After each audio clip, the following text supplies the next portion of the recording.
Welcome to Meg Unique Stitches YouTube channel. Hello everyone, welcome to my channel. My name is Meg, your favorite fashion tutor, committed to showing you easy ways to cut and sew. So if you're yet to subscribe to this channel, you want to do that right away and click on the notification bell so that each time I upload a new video, you would be the first person to know. Once again, my name is Meg, your favorite fashion tutor. So in today's class, we are going to be learning something very interesting. I'll be explaining to us how to sew stretchy fabrics. Yes, you know, as dressmakers, sewing stretchy fabrics is usually a very big challenge. You know how to get the proper fit when you're making use of stretchy fabrics. So this video is set to show you how to sew stretchy fabrics in the most easiest way. Okay, so the first thing you need to know, this before us is a stretchy fabric. So let me just place it down and show it to us. Okay, so this right here, I had to bring one for us to see. So this right here is a stretchy fabric. As you can see, it's stretchy. Okay, now when you're making a stretchy, when you want to sew, you want to make an outfit with a stretchy fabric, the first thing you should note is that you cannot use the exact measurements of the client. No. So number one tip is that you have to reduce your client's measurements.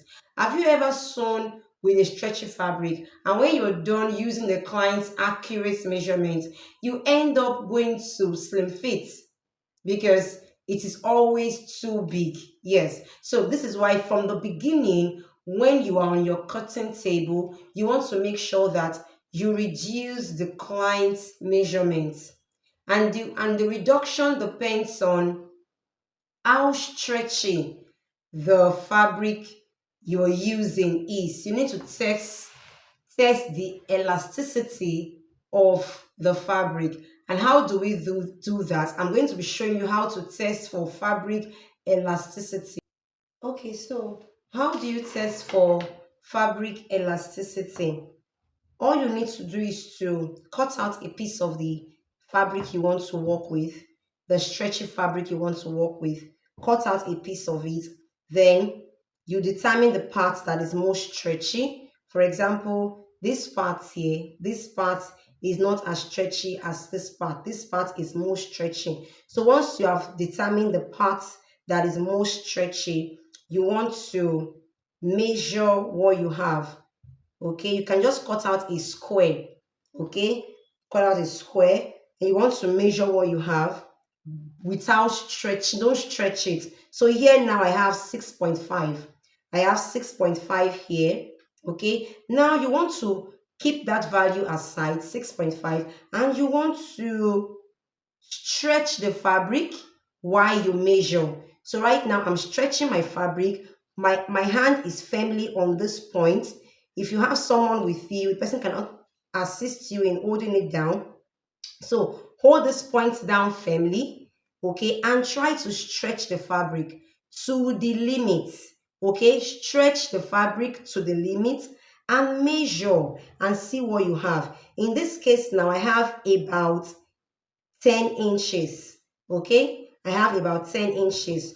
Remember the first value was 6.5 or 6 inches. Let me check.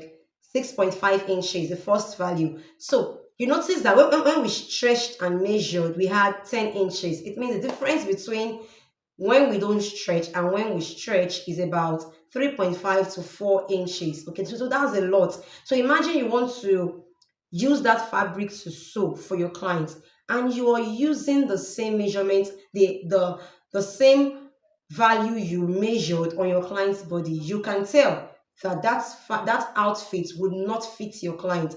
So when you are sewing and you want to use a stretchy fabric, note that number one, you must reduce your client's actual value.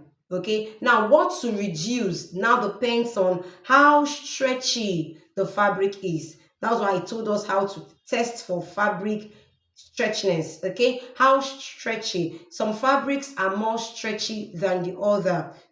Even some fabrics that are stretchy are more stretchy than others. So you need to determine how stretchy a fabric is for you to know how much you should reduce your client's measurements. Okay, and basically the areas we reduce is the round circumferences. Okay, the round bust, the round waist, the round hip. Those are the areas you reduce. You don't need to reduce the shoulder or reduce the length. Okay, so if your client's bust circumference is 32, for example, you want to reduce to 30, 31, or 30.5. If your client's hip circumference is 40, you want to reduce to, let's say, 39, 38, or 38.5. Getting this right from the beginning helps you to avoid having to readjust. You now go back and start slim fitting. All of those time you're wasting to slim fit, you can get it, you can save if you get it right on the cutting table. Okay, so you cannot work with your client's exact measurements when you're using a stretchy fabric. Now, the second thing you should note is when you are about to cut, you need to check the fabric you're working with, which part of your fabric is most stretchy. Okay, for example, look at this fabric on the table. If I stretch along this part, it is stretchy, yes, but it is not as stretchy as this part. You can see how stretchy this part of the fabric is.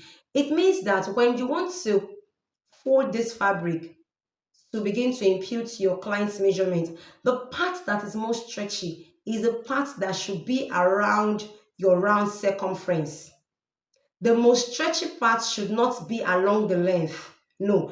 Observe this outfit I'm putting on. You will notice that the most stretchy part is along this part, not along the length. Because if the most stretchy part of your fabric is along the length, it will give you a very, very, very ugly look. Okay? It will give your outfit a very ugly look. It will not look like it won't come out well. And if you want to even attach a zipper to that outfit, your zipper will not lay flat. Okay, so you need to check. Okay, so for instance, if I'm to mark on this particular fabric, I'm going to be folding along this part here. I will fold along this part here. This part here is the most stretchy part. So my waist circumference, my hip circumference, my bust circumference would be along this part.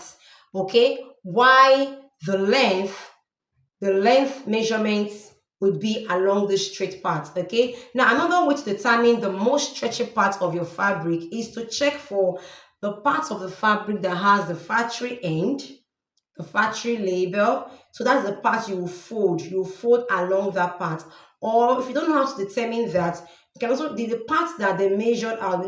If you want to buy your fabric, you want to buy in yardage or in centimeters, or you want to buy in trousers length, the part that they place their tape rule to measure for you, that is the part that's the part that has the factory label, or that should have the factory label. So you fold from that part.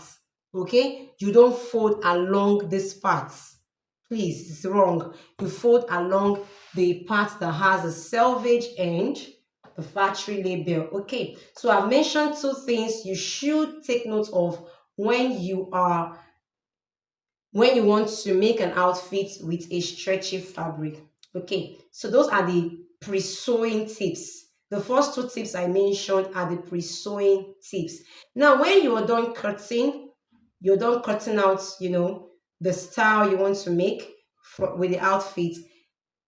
When you get to the sewing stage, you want to, if you don't have a serger, we'll talk about the serger last. There are different ways you can actually sew a stretchy fabric to prevent the threads, the stitches from breaking. One problem we have with sewing stretchy fabrics is that after sewing, the stitches tend to break. I tend to just lose. So to kind of play around that, you can use candle. Okay, you can just use your candle to mark on the line you want to sew. Okay, and when you sew, it tends to make it easier. So use your candle. If you don't have candle, or you can use candle along this other thing I want to mention. Your foot, your sewing foot. You remove your sewing foot from your machine. Underneath your sewing foot, you can you can put um the masking tape, what we call the paper tape, that's yellow tape. You just cut a piece of it and place it under your foot, and then you reinstall your foot. Then I've tried that also and it worked. So you can use candle, you can use the paper tape placed underneath your foot. That would also help you to have a nice stitch on your stretchy fabric. Another thing you can use to sew stretchy fabric is the twin needle. I hope you can see this. Okay, you can use the twin needle. Okay, so this also helps, but this particular needle can be used on sewing machines that have zigzag stitches. Okay, you want to use this, you can't use this on your blackhead machine, but you can use this on your sewing machine, on any sewing machine that has the zigzag stitch. Okay, so you want to just fix this in place of your normal zipper, and you want to sew. So if you're making a straight stitch, you will just pass your thread in one needle. Okay, and we also have needles that are called stretch needles. You want to get a stretch needle. A stretch needle would also help you to sew stretchy fabrics very, very, very easily. So you want to get a stretch needle, you can check on Jumia, you can check in the market, you would find one. Then another way you can sew a stretchy fabric is to use your serger. This is like the most, this is the perfect thing to use. All of that things I mentioned, the candle, the paper tape beneath your foot, the twin needle, they are just alternatives. But if you have a serger, oh my god, sewing stretchy fabrics would be fun. Okay, so what are sergers? They are the four threads, the five threads. Okay, they weave and sew simultaneously. So you want to get a serger. It's expensive, but trust me, it is a huge investment for your business. So if you can get a serger, you will not have issue sewing stretchy fabrics, and you will also be having great finishing at the end of the day. Okay, so all of these are tips to help you in walking around with stretchy fabrics. So I hope you learned something. I hope you gained value. I would love to know. Drop a comment, like this video, share, and do not forget to subscribe. I'll see you in my next class. Until then, have fun sewing